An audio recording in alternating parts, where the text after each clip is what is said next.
Hi, and welcome to another installment of Lifting Our Voices, a weekly look at church music. I'm Jim Boatwright, Director of Music at Redeemer Lutheran Church in Columbia, South Carolina. Well, this coming Thursday is Thanksgiving Day, and I'm sure you may be aware that Thanksgiving is not, strictly speaking, a Christian observance. Of course, being thankful to God for the gifts and provisions that we've been given is entirely correct and theologically sound. But some type of day of Thanksgiving is observed in many countries and a variety of different cultures. It is most certainly not uniquely Christian, in that it is observed by a variety of faith traditions. As a matter of fact, in liturgical churches such as Redeemer, this Sunday we will be observing Christ the King Sunday. So, hymns of thanksgiving and gratitude generally give way to hymns exalting Jesus as the King of Kings and Lord of Lords. This day is a forward-looking observance, a day when we anticipate the day when Jesus will be King of Kings and Lord of Lords. Paul states in his letter to the Philippians that at the name of Jesus, every knee should bow in heaven and on earth and under the earth. But for this installment of Lifting Our Voices, I'd actually like to take a minute to recall one of those good old Thanksgiving favorites, "Come Ye Thankful People, Come."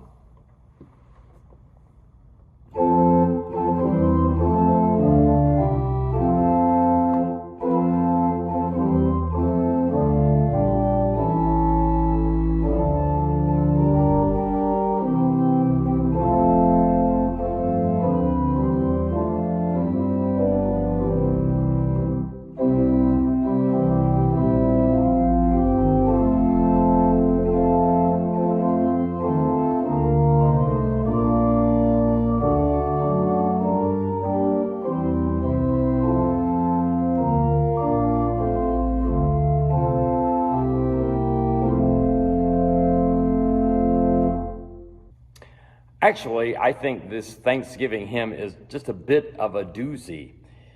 It starts out so blatantly Thanksgiving. It says in verse 1, "Come ye thankful people, come, raise the song of harvest home. All is safely gathered in ere the winter storms began. God our Maker doth provide for our wants to be supplied. Come to God's own temple, come, raise the song of harvest home." But in verse 2, the focus shifts dramatically. It says, in part, "All the world is God's own field, fruit unto his praise to yield, wheat and tares together sown, unto joy or sorrow grown." Now, this is an obvious allusion to the parable that Jesus gave us in the Gospel of Matthew. You will recall that in this parable, a farmer plants his wheat, but by night an enemy comes and for some reason sows weeds in the middle of his harvest. So when the time of harvest comes, the farmer had his workers harvest both the wheat and the tares that had grown up together. Then he could safely separate his good harvest, the wheat, from the weeds or the tares. And then he took the tares and he burned them all. But with the wheat, he gathered them and put them in his barns.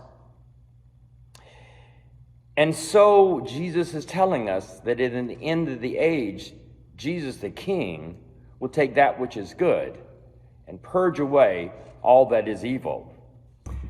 And so with that shift, this Thanksgiving song begins to bridge the way toward Christ the King Sunday after all. Verse 3 expands on the theme of Christ's reign as judge and ruler. "For the Lord our God shall come and shall take his harvest home. From his fields shall in that day all offenses purge away. Give his angels charge at last in the fires the tares to cast. But the fruitful ears to store in his garner forevermore."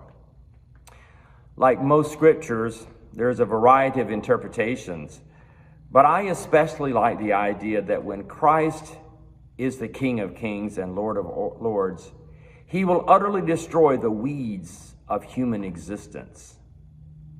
Poverty, greed, hatred, violence, destruction, war, disease, and most of all, death itself.